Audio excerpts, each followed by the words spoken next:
Joining us now on BYU Sports Nation is the head coach of BYU Swim, John Brooks. John, welcome back to Studio B. Hey, glad to be here.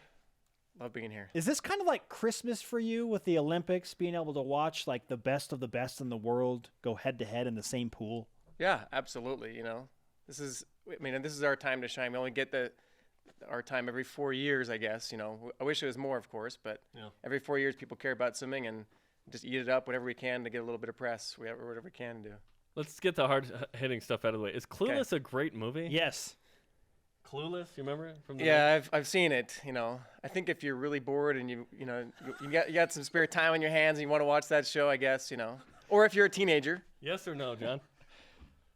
Is it a great movie? Paul Rudd, Alicia Silverstone. I'm not gonna say it's a great movie. I'm not gonna say it's a great movie. Yeah. John's like, I didn't come on here to talk Clueless. Turk from Scrubs. He's Petey from Remember the Titans. I regret bringing it up.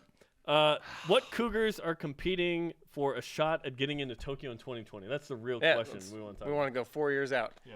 So I'd probably say Peyton Sorensen, who was at trials this last year. I think he's been on your guys' show. Mm-hmm.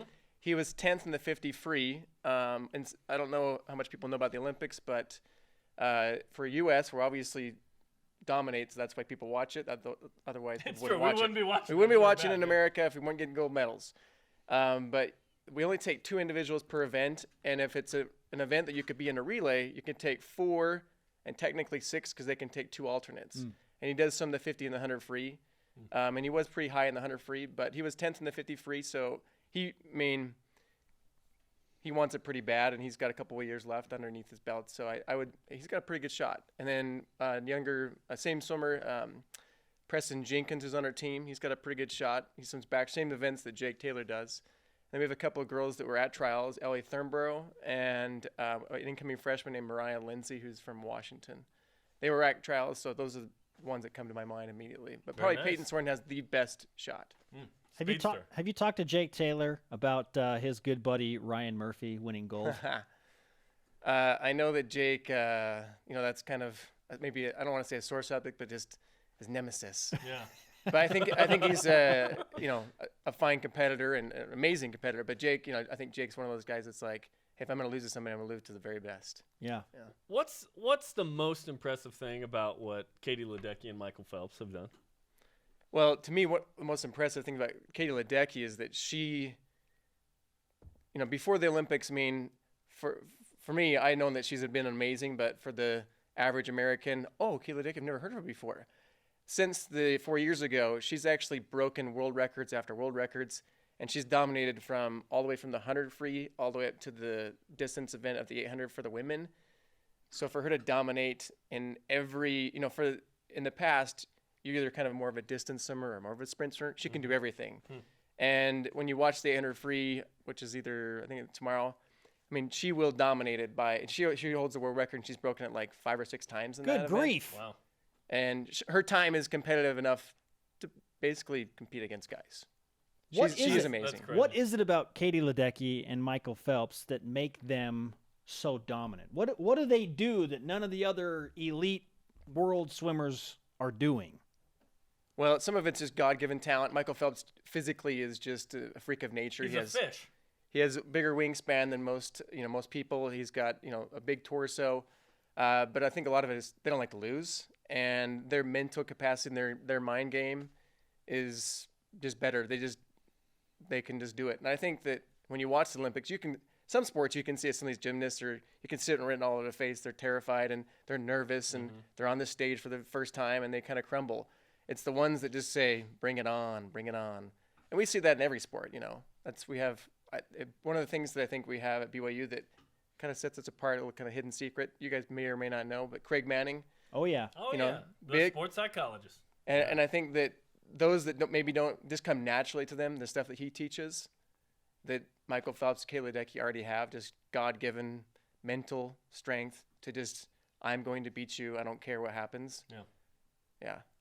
I think that missions are advantages physically, but I think emotionally and mentally they're big advantages. People go out and do hard things, right? live in a place. They live with someone that it's not their choice to live with. You know, we each had companions that were like, well, this wasn't my favorite guy, but he was nice. Then you come back and you're like, yeah, I can do hard things. So I think some of these return missionaries have that advantage too. Agree or disagree? Oh yeah, I think that the maturity to me is the biggest. Is they look at life a little bit differently. But I think that Kalani Sitake has made the comment, and I think we should be saying it more often. If it was such a big advantage, everyone would be doing it. BYU right? would have, yeah. And if God cared about football, BYU would have won more than one national title. Yeah. He said that too. And he only cared about one quarterback, and it was Ty Detmer in 1990. John Brooks, head coach of BYU Swim and Dive, with us in Studio B. We've seen a lot about that Filipino pair on YouTube. You've seen that, right? The divers? Maybe not. Oh, boy. We can't. Okay. We'll show you during the break. Okay. We will show you. I'm pulling it up right now. He has to see it. Now let me set you up with this, Coach.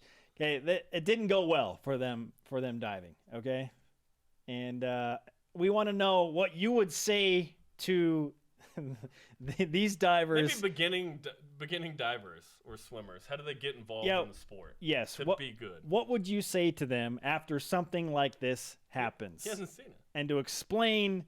Do you want to do the play-by-play, Jeremy? No. We'll show them during the break. If there's someone that's getting it, they're watching the Olympics, they're like, I want to get into swimming or diving. Like, yeah. what do you recommend with that process? Well, you got to start out with a swimming lesson probably. That'd be a good idea. And one thing about my sport is it's a life-saving sport. And so every mom and dad wants to have their kid at least know how to be water safe. And pretty much every swimming pool around the country, there's, some type of lesson program or something like that where you can at least start to get into it. But there's age group programs all over the country that you can join.